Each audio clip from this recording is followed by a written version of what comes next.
أبناء المدينة يواجهون النصر، وأنا صراحة مع أبناء المدينة لأني واحد منهم، وبودبوز يا لعيب الصدق. طلع أبناء المدينة شوف كيف خش وداها المهاجم ودب حطها ولكن بعيدة.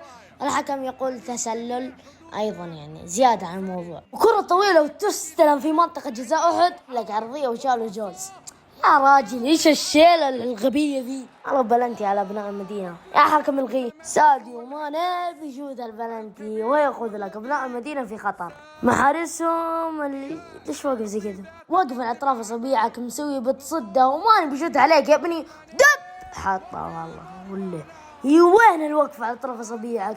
ماني هذا هو سجلها. ماني ذا ما يستحي حطها والله. وكرة تصل عند ماني، وماني شوف كيف مر وتسديده، ولكن الدفاع اجمل. النصر 1-2 فوفانا مع اوتافيو، شوف كيف خش اوتافيو وقابله فوفانا، ولكن الحارس حطت فوفانا ماشي، مو الحارس كويس. واجمل صلحات كرة طويلة من ورا ظهر الدفاع، ويا سلام على الكنترول، شوف كيف خش. يا والله انه خايف من نواف الكلب من يقلع لعبكم. كرة ثانية عند بودبوز بنفس الطريقة حطها. مهاجم الكنترول عنده مرة خايس، بس انه والله حطها. شوف كيف نقشها صراحة. شوفوا كيف الكرات الطويلة تضبط عند النصر، وهي نقطة ضعف المدرب حقهم، نسيت شو اسمه والله.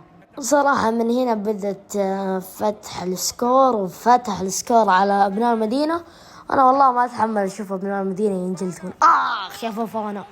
بس اكب المقطع وبرحنا سلم عليهم.